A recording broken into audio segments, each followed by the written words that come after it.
ಕ್ರಿಸ್ತನಲ್ಲಿ ಪ್ರಿಯರಾದವರೇ, ಸುಂದರ ಯೇಸುಕ್ರಿಸ್ತನ ಮಧುರವಾದ ನಾಮದಲ್ಲಿ ಈ ಕಾರ್ಯಕ್ರಮವನ್ನು ನೋಡುತ್ತಿರುವ ಎಲ್ಲ ತಂದೆಯಂದಿರಿಗೂ ತಂದೆಯಂದಿರ ದಿನದ ಶುಭಾಶಯಗಳನ್ನು ಸಂತೋಷದಿಂದ ತಿಳಿಸುತ್ತೇವೆ. ತಂದೆಯ ಪ್ರೀತಿ ಎಂದರೆ ಬಹಳ ವಿಶೇಷವಾದದ್ದು. ನಮ್ಮ ದೇವರು ನಮ್ಮ ತಂದೆ ಎಂದು ಸತ್ಯವೇದವು ಹೇಳುತ್ತದೆ. ಆತನು ನಮಗೆ ಸ್ವಂತ ತಂದೆಯಾಗಿರುವುದರಿಂದ ಆತನ ಮಕ್ಕಳಾಗಿರುವ ನಮ್ಮನ್ನು ಆತನು ಚೆನ್ನಾಗಿ ತಿಳಿದಿದ್ದಾನೆ. ತಂದೆಯು ಮಕ್ಕಳನ್ನು ಕನಿಕರಿಸುವಂತೆ ಯೆಹೋವನು ತನ್ನಲ್ಲಿ ಭಯಭಕ್ತಿ ಉಳ್ಳವರನ್ನು ಕನಿಕರಿಸುತ್ತಾನೆ ಎಂದು ಸತ್ಯವೇದವು ಹೇಳುತ್ತದೆ. ಇಷ್ಟು ಪ್ರೀತಿ ತುಂಬಿದಂಥ ತಂದೆ ನಮಗೆ ಇರುವುದರಿಂದ ಬಾಳಲ್ಲಿ ಯಾವುದಕ್ಕೂ ನಾವು ಸೋತು ಹೋಗದಂತೆ ಆತನನ್ನೇ ಹಿಡಿದುಕೊಂಡು ಆತನ ಹಿಂದೆ ನಡೆಯೋಣ. ಆತನೇ ನಿಮ್ಮ ಹೃದಯದ ಎಲ್ಲ ಬೇಡಿಕೆಗಳನ್ನು ನೆರವೇರಿಸುತ್ತಾನೆ. ನಂಬಿಕೆಯಿಂದ ಈ ಕಾರ್ಯಕ್ರಮವನ್ನು ನೋಡಿರಿ. ಈಗ ನೀವು ತಂದೆಯ ಪ್ರೀತಿಯನ್ನು ಕುರಿತು ಒಂದು ಚಿಕ್ಕ ನಾಟಕವನ್ನು ನೋಡಲಿದ್ದೀರಿ. ಅದಾದ ನಂತರ ಸಹೋದರ ಮೋಹನ್ ಸಿ ಲಾಜರಸ್ ಅವರು ತಂದೆಯ ಪ್ರೀತಿಯನ್ನು ಕುರಿತು ವಿಶೇಷವಾದ ಸಂದೇಶವನ್ನು ಕೊಟ್ಟು ನಿಮಗಾಗಿ ಪ್ರಾರ್ಥಿಸಲಿದ್ದಾರೆ. ನಂಬಿಕೆಯಿಂದ ಕಾರ್ಯಕ್ರಮ ನೋಡಿರಿ. ದೇವರು ನಿಮ್ಮೊಂದಿಗೆ ಮಾತನಾಡಿ ನಿಮ್ಮನ್ನು ಆಶೀರ್ವದಿಸುತ್ತಾರೆ.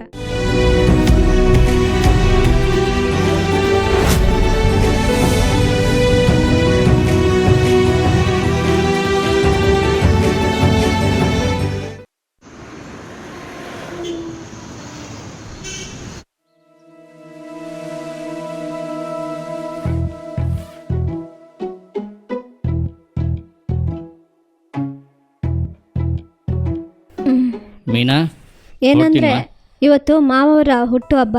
ಹೇಳಿದ್ನ ಮರ್ತೋಗ್ಬೇಡ್ರಿ. ನಾನು ಯಾವುದನ್ನು ಮರ್ತಿಲ್ಲಮ್ಮ, ಎಲ್ಲದನ್ನು ಕರೆಕ್ಟಾಗಿ ತರ್ತೀನಿ. ಏನಂದ್ರೆ ಮಾವವ್ರಿಗೆ ಏನ್ ಇಷ್ಟ ಆಗುತ್ತೆ ಅಂತ ಹೇಳಿದ್ರೆ ಅದನ್ನೇ ಅಡಿಗೆ ಮಾಡ್ಬಿಡ್ತೀನಿ. ಅಪ್ಪನಿಗೆ ಮಟನ್ ಬಿರಿಯಾನಿ ಅಂದರೆ ತುಂಬ ಇಷ್ಟ. ನೀನು ಮಟನ್ ಬಿರಿಯಾನಿ, ಚಿಕನ್ 65 ಮಾಡ್ಬಿಡ್ತೀಯಾ? ಓಕೆ, ನಾನು ಎಲ್ಲಾನು ರೆಡಿ ಮಾಡಿ ಇಟ್ಬಿಡ್ತೀನಿ. ನೀವು ಈವ್ನಿಂಗ್ ಲೇಟ್ ಮಾಡ್ದಿರಾ ಬಂದ್ಬಿಡಿ, ಸರಿನಾ? ಸರಿ. ಬಾಪ, ನೋಡ್ಕೊಂಡು ಹೋಗಿ. ಅಮ್ಮನ್ ಬಾಯ್ ಹೇಳು. ಬಾಯ್. ಖಂಡಿತ ಸರ್, ಎಲ್ಲ ಚೆನ್ನಾಗಿ ಆಗುತ್ತೆ. Okay sir, thank you. ಹಾಂ, ಓಕೆ ಸರ್.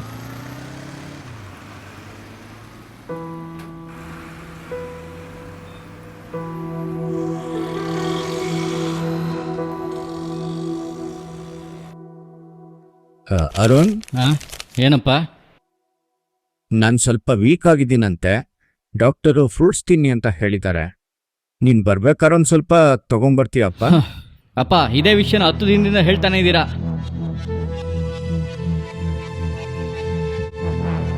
ಕೆಲ್ಸದ ಬ್ಯುಸಿಲಿ ಮರ್ತಿರ್ತೀನಪ್ಪ. ಈ ಆಫೀಸ್ ಪ್ರೆಷರ್ ಬೇರೆ, ಇದ್ರ ಮಧ್ಯದಲ್ಲಿ ಎಲ್ಲಪ್ಪ. ಅರ್ಥ ಆಗುತ್ತಪ್ಪ. ನೀನು ಮಾವ ಹೇಳ್ತಾ ಇದ್ದಾರಲ್ವಾ, ಅರ್ಥ ಮಾಡ್ಕೊಳ್ಳಿ. ಅವ್ರು ಕಷ್ಟಪಡೋದೇ ನಮಗಾಗಿ ತಾನೆ. ಏನಂದ್ರೆ ಟೈಮ್ ಆಗ್ಬಿಡ್ತು ರೀ, ಹೋಗಿ. ಈವ್ನಿಂಗ್ ಫಂಕ್ಷನ್ಗೆ ಹೋಗ್ಬೇಕು, ಮರಿಬೇಡಿ. ಬಾಯ್ ಮಾ.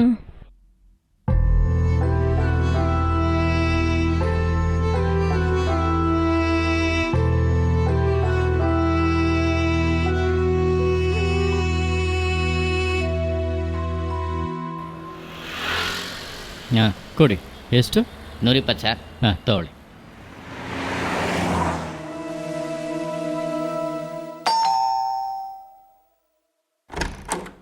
ಮೀನಾ, ಎಲ್ಲ ರೆಡಿನಾ? ರೆಡಿ ರೀ, ಸ್ಟಾರ್ಟ್ ಮಾಡ್ಬಿಡೋಣ. ಜಾನ್ ಅಂಕಲ್ ಬರ್ತೀನಿ ಅಂದಿದ್ರು, ಬಂದಿದ ತಕ್ಷಣ ಸ್ಟಾರ್ಟ್ ಮಾಡ್ಬಿಡೋಣ. ಒಳಗೆ ಬನ್ನಿ ಅಂಕಲ್. ಬನ್ನಿ ಬನ್ನಿ, ನಿಮ್ಮ ಬಗ್ಗೆನೇ ಮಾತಾಡ್ತಾ ಇದ್ದೆ. ಸ್ಟಾರ್ಟ್ ಮಾಡೋಣ ಅಂಕಲ್, ಬನ್ನಿ.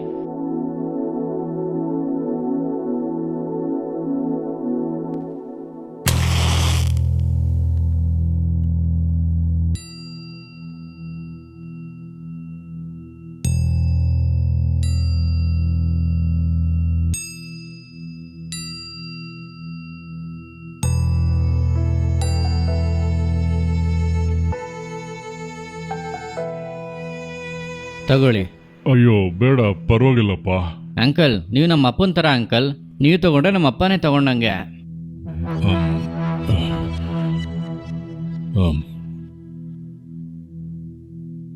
ಬನ್ನಿ, ಎಲ್ಲ ಕೂತ್ಕೊಳ್ಳೋಣ.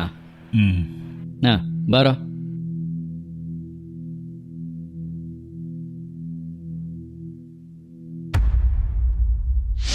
ಅಂಕಲ್, ಅಪ್ಪ ಇವಾಗ ಸಂತೋಷ ಪಟ್ಟಿರ್ತಾರಲ್ವಾ?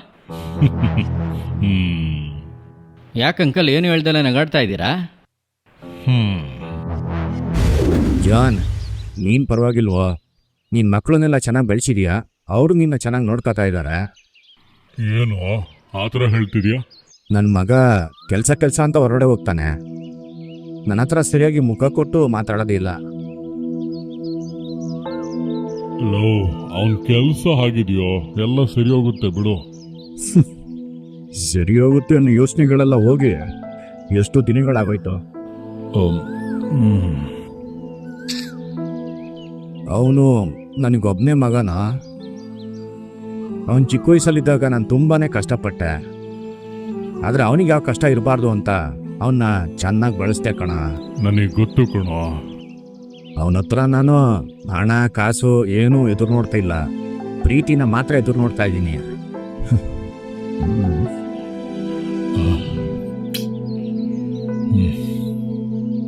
ನಂಗಿವಾಗ ಏನು ಅನಿಸ್ತದೆ ಗೊತ್ತಾ? ಏನೋ ಅರುಣ್ ಬೆಳೀದಲೆ ಚಿಕ್ಕ ಹುಡುಗ ಆಗಿದ್ರೆ ಚೆನ್ನಾಗಿತ್ತು ಅಂತ ಅನಿಸ್ತಿದ್ಯಾ? ಸರಿ, ಅರುಣ್ ಹತ್ರ ಇದ್ರ ಬಗ್ಗೆ ನೀನ್ ಮಾತಾಡ್ದೇನೋ? ಅವನಿಗೆ ಅದಕ್ಕೆಲ್ಲ ಎಲ್ಲೋ ಟೈಮ್ ಇದೆ. ಆದರೆ ಒಂದು ಕಣ, ನಾನು ಏನೇ ಮನೇಲಿ ಇದ್ರೂ ಕೆಲವೊಂದ್ಸಲ ನನ್ನ ಮನಸ್ಸಿಗೆ ನಾನು ಯಾವುದೋ ಒಂದು ಓಲ್ಡ್ ಏಜ್ ಹೋಮಲ್ಲಿ ಇರೋ ಥರ ನನಗೆ ಫೀಲ್ ಆಗುತ್ತೋ.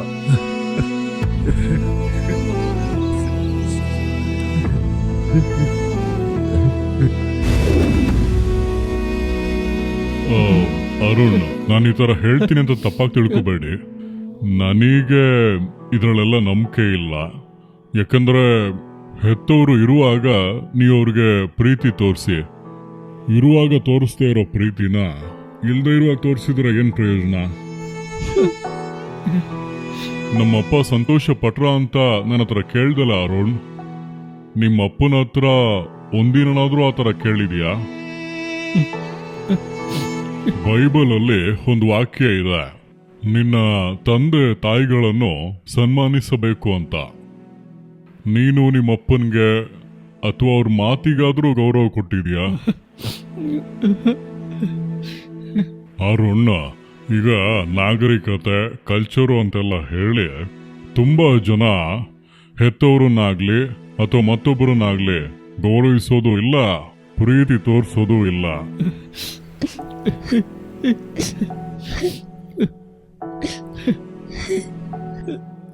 ಮುಂದಿನ ತಲೆಮಾರಿಗೆ ನಾವು ಏನು ಹೇಳ್ಕೊಡ್ತೀವಿ ಅನ್ನೋದು ತುಂಬಾನೇ ಮುಖ್ಯ. ನೀನ್ ನಿಮ್ಮ ಅಪ್ಪನ ಹತ್ರ ಯಾವ ತರ ನಡ್ಕೊಂಡೋ ಅದನ್ನ ನಿನ್ ಮಗ ನೋಡ್ತಾನೆ ಇದ್ದ. ಮರ್ತ್ ಬಿಡ್ಬೇಡ, ಸರಿನಾ? ಈಗ ಇರುವಂತ ಜನರೇಷನ್ಗೆ ನಾವೇನೋ ಹೇಳ್ಕೊಡ್ಬೇಕು ಅಂತ ಇಲ್ಲಪ್ಪ, ನಾವು ಮಾಡೋದನ್ನ ನೋಡಿ ಅವರೇ ಕಲ್ತ್ಕೊಂಡ್ಬಿಡ್ತಾರೆ. ಅಂಕಲ್, ನಾನು ಅನ್ಕೊಂಡೆ ಅಪ್ಪ ಸಂತೋಷವಾಗೇ ಇದ್ದಾರೆ ಅಂತ. ಆದರೆ ಈಗಲೇ ಗೊತ್ತಾಗ್ತಾ ಇರೋದು ಅವ್ರು ಸಂತೋಷವಾಗಿಲ್ಲ ಅಂತ.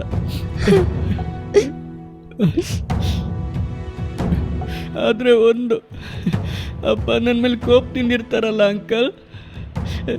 ಅಪ್ಪಂದಿರ ಪ್ರೀತಿ ಸಮುದ್ರದ ನೀರ್ ತರ, ಅದು ಯಾವುದೇ ಕಾಲದಲ್ಲೂ ಕಡಿಮೆ ಆಗಲ್ಲ, ಬತ್ತೋಗಲ್ಲ.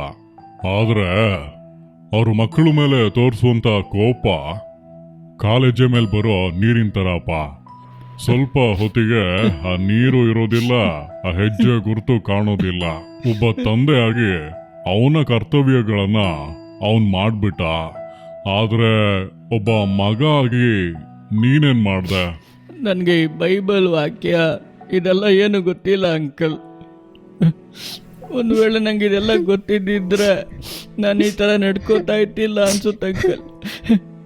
ಅರುಣ್, ನೀನು ಹೇಳ್ದೆ ಈ ಬೈಬಲ್ ಬಗ್ಗೆ ಗೊತ್ತಿಲ್ಲ ಅಂತ. ಆದ್ರೆ ನಿನಗೆ ನೆನಪಿದೆಯಾ, ಇದೇ ಬೈಬಲ್ನ ನಿಮ್ಮಪ್ಪ ನಿನಗೆ ಕೊಟ್ಟಾಗ ನೀನೇನ್ ಮಾಡ್ದೆ ಅಂತ?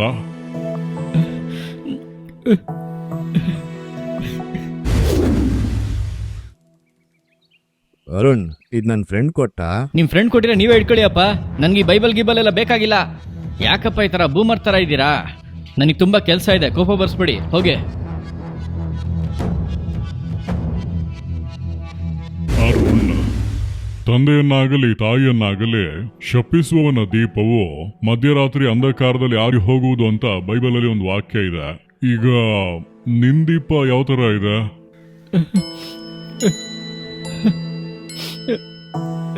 ನೀನು ಒಂದ್ ಸ್ವಲ್ಪ ಹೊತ್ತಿ ಮುಂಚೆ ಹೇಳ್ದೆ ಅಲ್ಲ, ನೀವು ನಮ್ಮಪ್ಪನ ಥರ ಅಂತ ನನ್ನ ಮಗನ ಥರ ಅನ್ಕೊಂಡು ನಾನಿನ್ಗೊಂದನ್ನ ಹೇಳ್ತೀನಿ.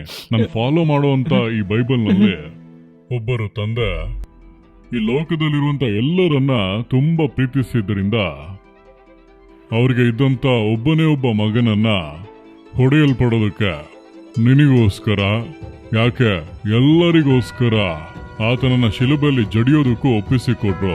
ನಾನು ಯಾರ ಬಗ್ಗೆ ಹೇಳ್ತಾ ಇದ್ದೀನಿ ಗೊತ್ತಾಯ್ತಾ? ಯೇಸು ಕ್ರಿಸ್ತನ ಬಗ್ಗೆ ಹೇಳ್ತಾ ಇದ್ದೀನಿ.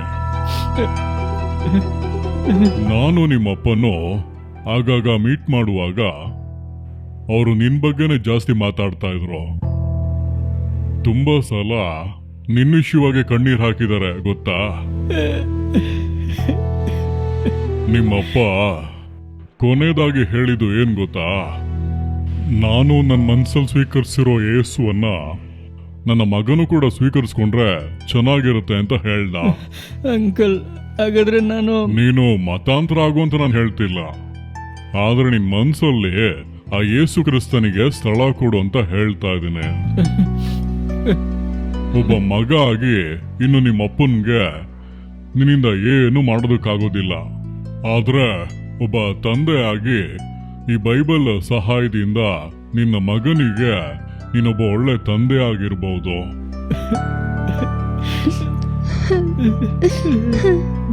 ಅರುಣ್, ನಿಮ್ಮಪ್ಪ ನಿನ್ ಜೊತೆ ಇರ್ಬೇಕು ಅಂತ ಆಸೆ ಪಟ್ಟಾಗ ಅದು ಆಗ್ಲಿಲ್ಲ. ಆದ್ರೆ ಇವಾಗ ನೀನ್ ಆಸೆ ಪಡ್ತಿರುವಾಗ ನಿನ್ ಜೊತೆ ಅವ್ರಿಗಿರಕ್ ಆಗ್ಲಿಲ್ಲ. ನಿಮ್ಮಪ್ಪನ್ನ ನಿನ್ನಿಂದ ಗೌರವಿಸ್ಲಿಕ್ಕೆ ಆಗ್ಲಿಲ್ಲ, ಆದ್ರೆ ಅವರ ಮಾತನ್ನ ನಿನ್ನಿಂದ ಗೌರವಿಸ್ಲಿಕ್ಕೆ ಆಗುತ್ತೆ. ಇನ್ನು ತೀರ್ಮಾನ ನಿನ್ ಕೈಲಿದೆ.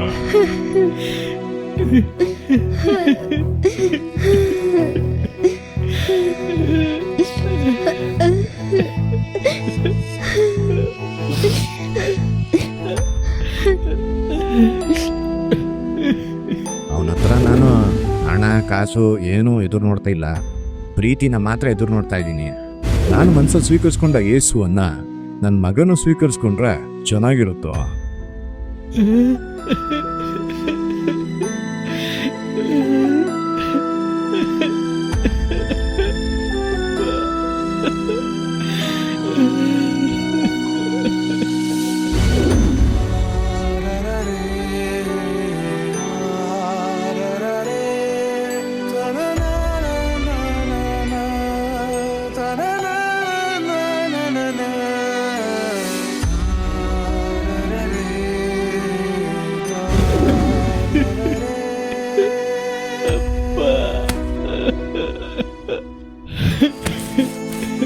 ಅಪ್ಪ, ಸಾರಿಪ್ಪ.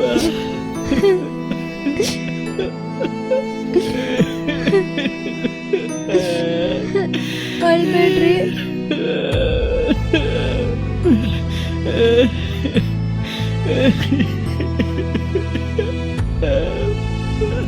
ಅಳ್ಬೇಡ ಅರುಣ, ಅಳ್ಬೇಡ. ಅಪ್ಪ, ಅಳ್ಬೇಡಿ ಅಪ್ಪ. ಈ ಬೈಬಲಲ್ಲಿ ಹೇಳಿರೋ ಥರನೇ ನಾನು ನಿಮ್ಮನ್ನು ನೋಡ್ಕೋತೀನಪ್ಪ.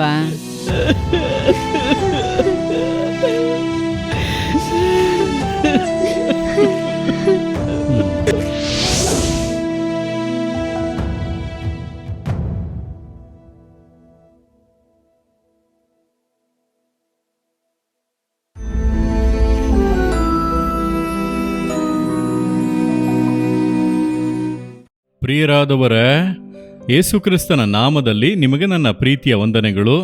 ಇಂದು ಒಂದು ವಿಶೇಷವಾದ ದಿನ. ಯಾವ ದಿನ ಹೇಳಿ ನೋಡೋಣ? ತಂದೆಯರ ದಿನ, ವರ್ಲ್ಡ್ ಫಾದರ್ಸ್ ಡೇ. ಸಾಧಾರಣವಾಗಿ ತಾಯಂದಿರ ದಿನ ಎಲ್ಲರಿಗೂ ನೆನಪಿರುತ್ತದೆ, ಮದರ್ಸ್ ಡೇ. ಅದನ್ನು ಬಹಳ ವಿಶೇಷವಾಗಿ ಆಚರಿಸುತ್ತಾರೆ, ಸಂಭ್ರಮಿಸುತ್ತಾರೆ. ಆದರೆ ತಂದೆಯ ದಿನವನ್ನು ಅಷ್ಟು ಪ್ರಾಮುಖ್ಯ ಎಂಬುದಾಗಿ ಅನೇಕರು ಎಣಿಸುವುದಿಲ್ಲ. ಆದರೆ ನಾವು ಒಂದನ್ನು ತಿಳಿದುಕೊಳ್ಳಬೇಕು, ತಂದೆ ತಾಯಿ ಇಬ್ಬರು ಕೂಡ ಸರಿ ಸಮಾನರು.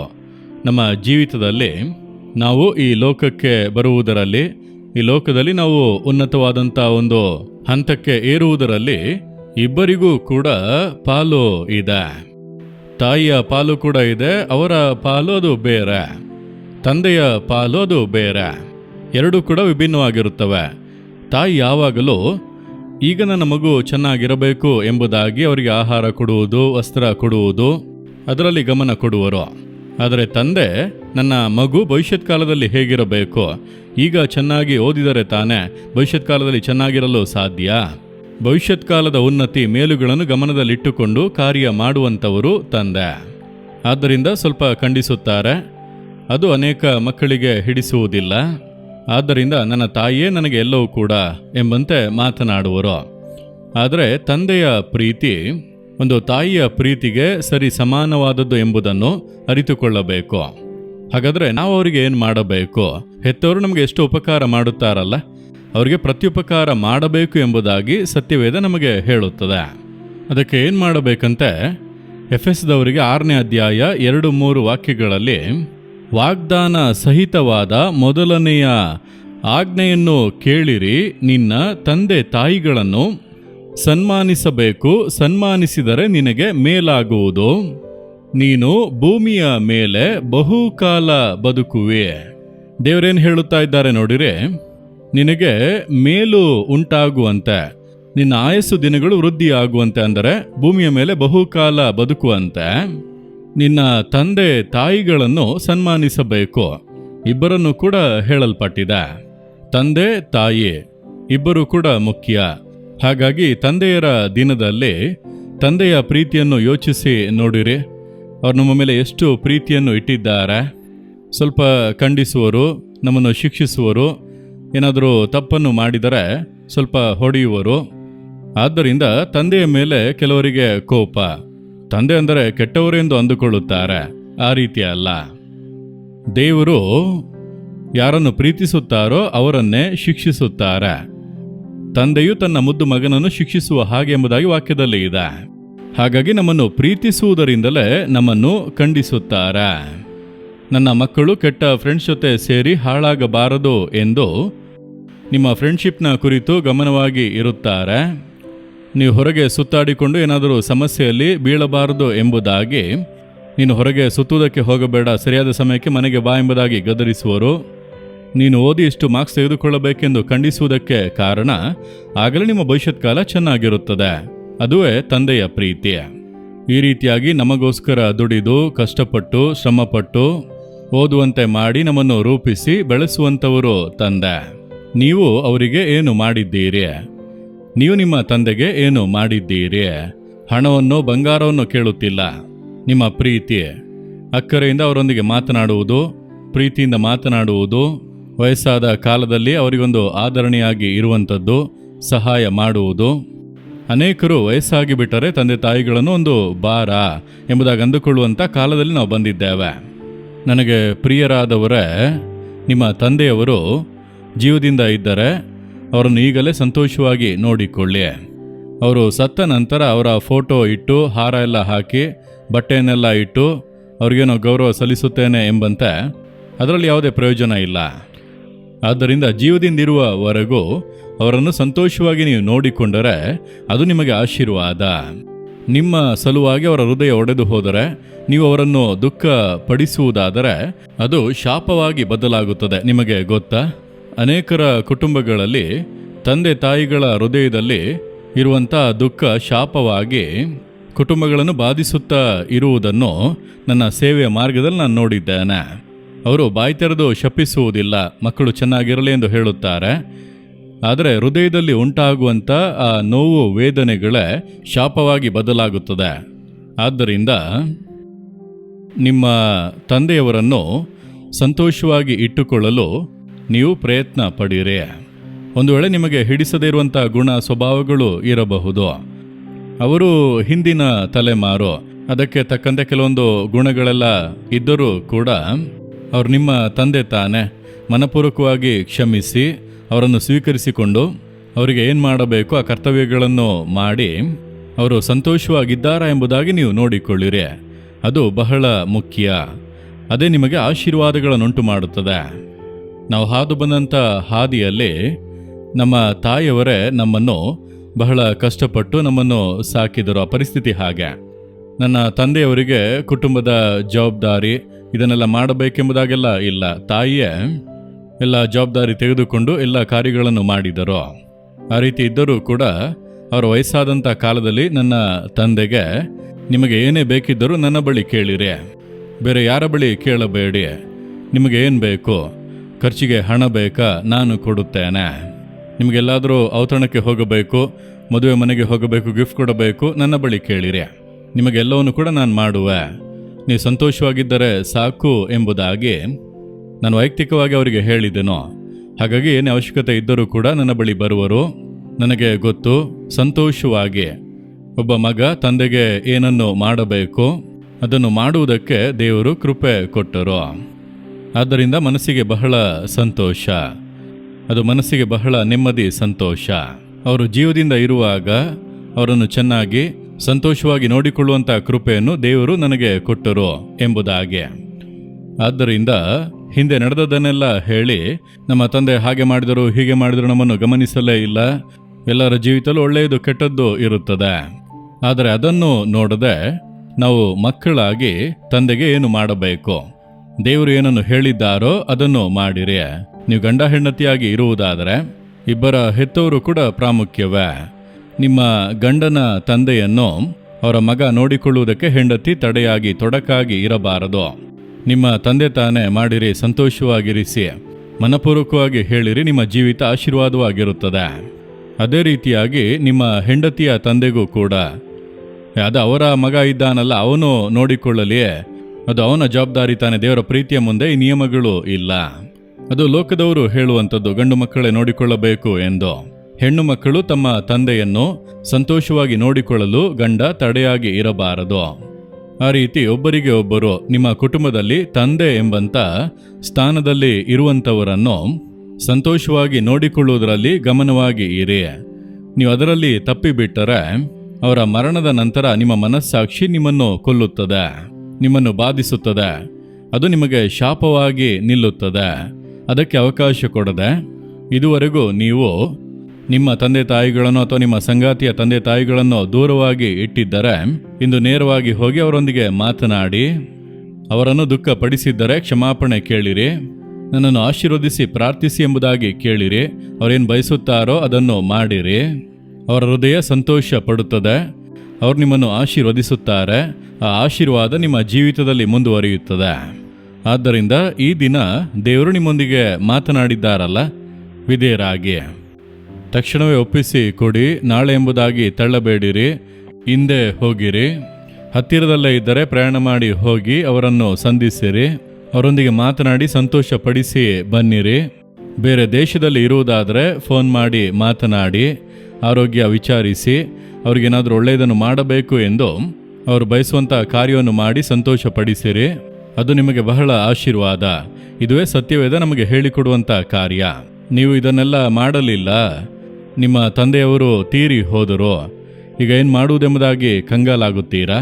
ದೇವರ ಪಾದಗಳಲ್ಲಿ ಬಿದ್ದು ನನ್ನನ್ನು ಕ್ಷಮಿಸಿರಿ ದೇವರೇ ಎಂಬುದಾಗಿ ದೇವರ ಮುಂದೆ ಕ್ಷಮಾಪಣೆ ಕೇಳಿ ನೀವು ಸರಿಪಡಿಸಿಕೊಳ್ಳಿರಿ. ಕರ್ತನು ನಿಮ್ಮನ್ನು ಕನಿಕರಿಸಿ ನಿಮಗೆ ಕರುಣೆ ತೋರಿ ಆಶೀರ್ವದಿಸುವನು.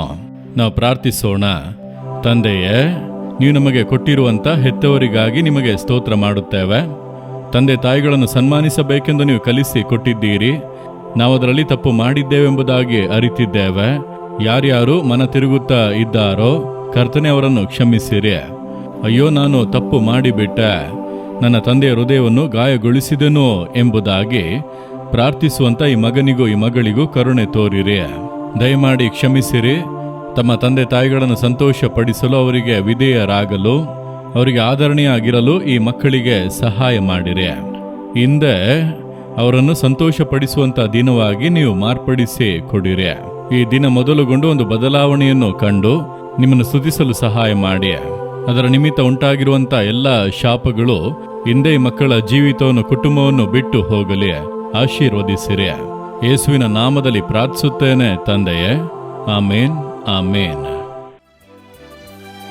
For further details and prayer support, Jesus Redeems Ministries, Nalamavadi, Thuthukudi District, 628-211. Our phone number 080-3545-4545. God bless you.